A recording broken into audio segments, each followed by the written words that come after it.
Yo, it's Guido coming at you with the Tactics Talk, guys. Welcome back. Thanks for tuning in to this episode of World of Tanks. We have Window Seat 74 today. Heavy tank action in his KV-3.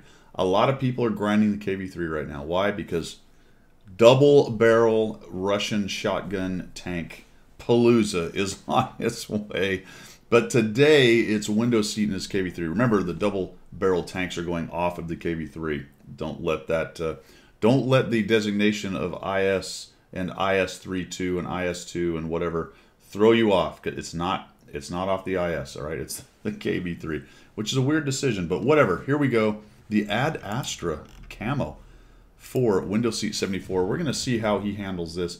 He immediately punches through the face, right into the face of the poor King Tiger C with his crummy pen. Oh, look out there.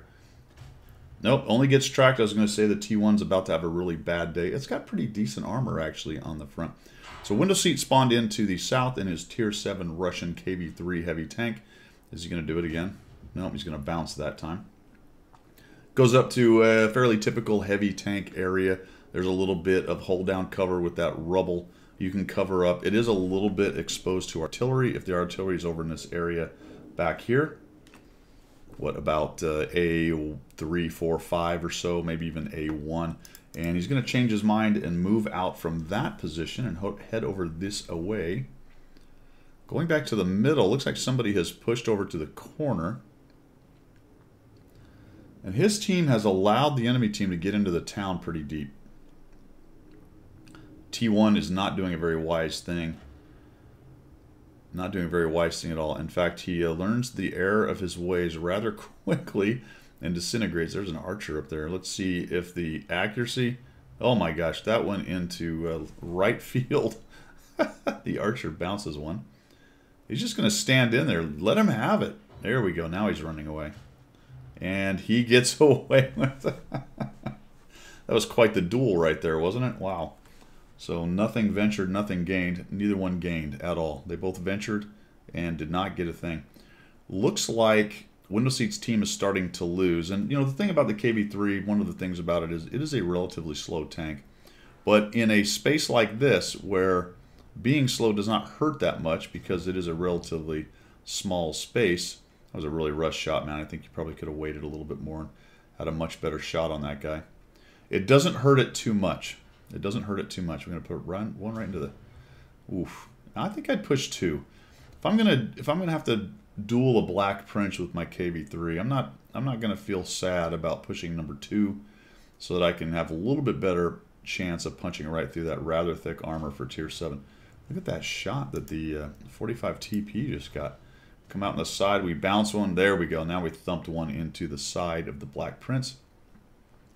KV-2 is sitting there, so I would watch that. We're going to eat... Oof. Black Prince bounces.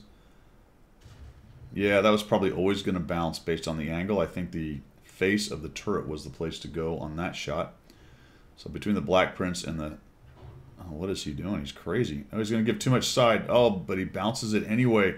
And we refuse to push number 2. This is an interesting duel here. I think that KV-2 is going to get a piece of you, though, if you keep coming out like that. No, he's actually disappeared. Where did he go?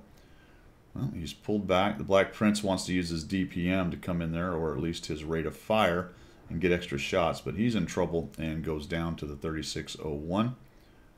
And it's looking like Window Seat's team is in good shape. It's 40.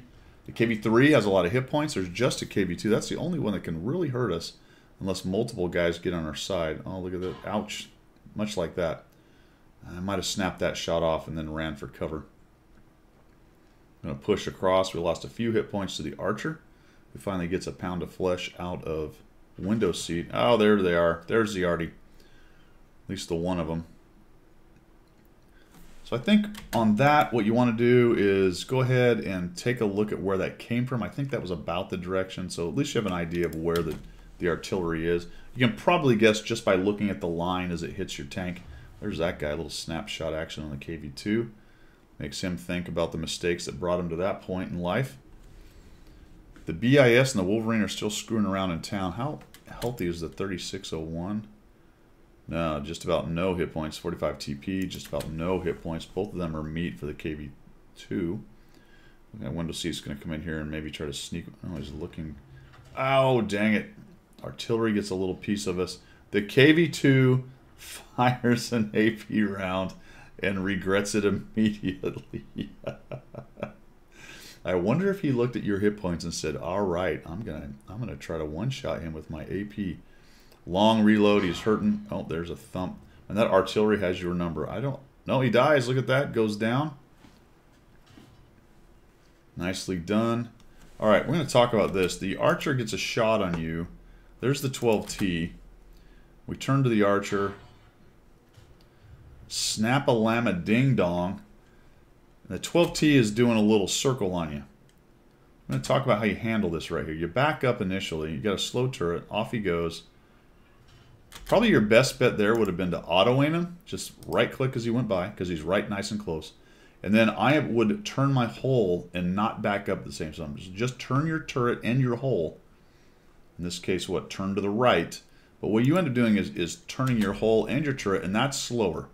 The good news is you just get it there, and we take that guy down. So nicely done, and we are in very, very good shape. Now, this is a bit of a hard luck game right here, and the reason becomes incredibly obvious towards the end. But let's see how he handles the rest of it. He has to track down a Panzer IV-H, last seen out in the field. A Leopard, same. A Stug 3, which I imagine is somewhere in the back, up on the ridge, or maybe in the bushes, unknown.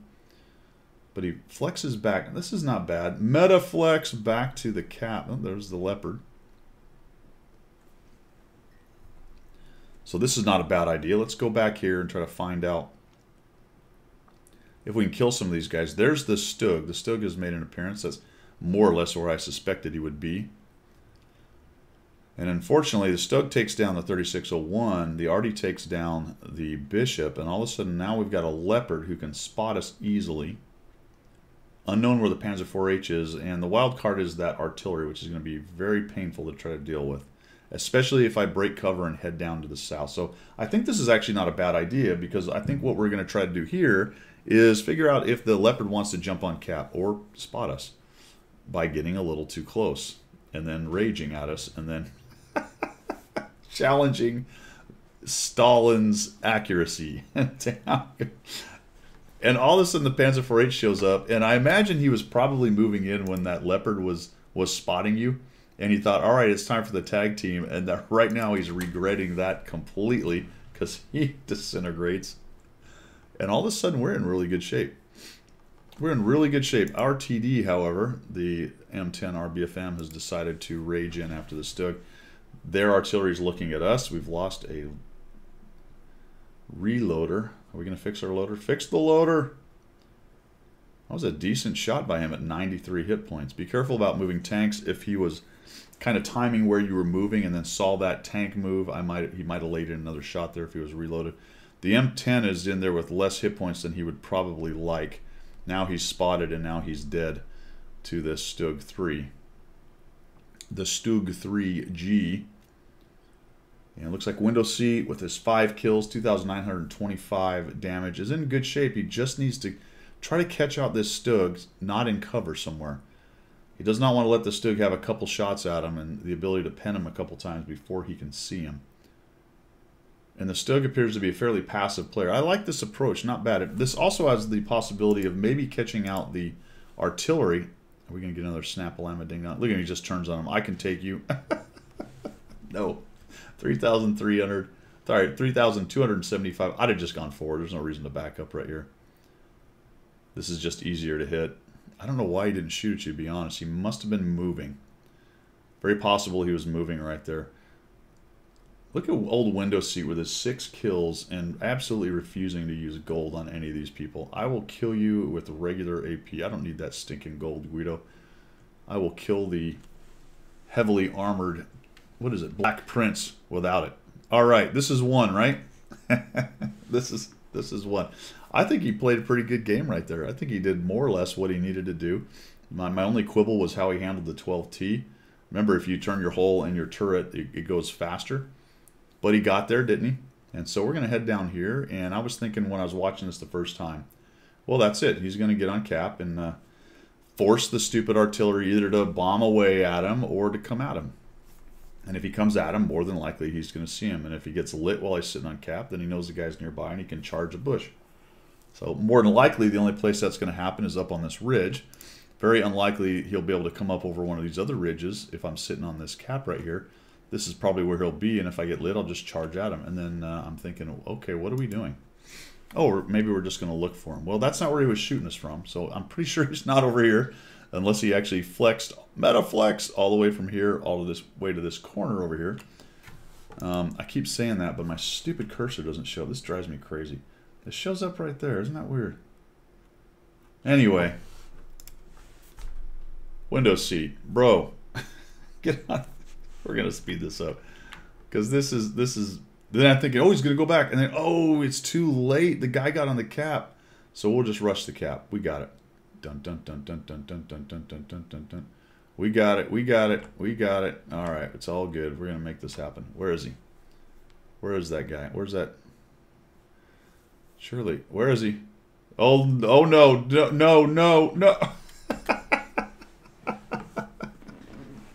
No. No, no, no, no. Well, there were two possibilities, weren't there? That bush or that bush. And that one surprised me. This one I probably would have shot in at. But, of course, you were probably expecting to proxy lit him any moment. You just couldn't get your turret over on there, and he actually caps you out. And that's the slow speed of the KV-3. Had you jumped on the cap when you were down there, that would have forced him to come to you. If he had jumped onto the cap immediately after you did, and you knew it was going to be a draw, then you could have done the charge across, but it was going to be tough anyway, just like you saw right there. Man, that's a bummer. 6 kills, 3,275, 98 assists. And did he actually shoot you? He did. He actually shot you at the end, probably thinking, well, he's going to kill me anyway. I might as well shoot. But he ends up didn't do any damage, but he did a crit. And the win. He gets the win. Oh, man, that's so miserable. And you were so close to blocking the cap, too. Ah, jeez. Thanks for sending that in, guys. Hopefully you got a little bit out of that as far as KV-3 action goes. A lot of people are playing it right now, trying to get ready for the double-barreled shotgun Russian flavor of the month or week or day or whatever it is that we're going to have when they come out.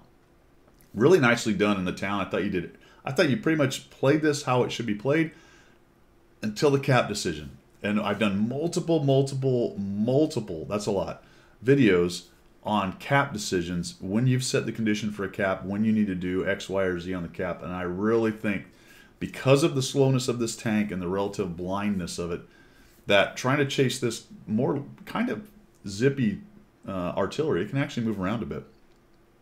Trying to chase this thing around on this map was never going to be a good deal.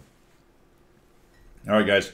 That's all I've got. If you want to support the channel, there are many ways to do so down in the description. I'm going to go ahead and have a cup of coffee, and we will see you guys later.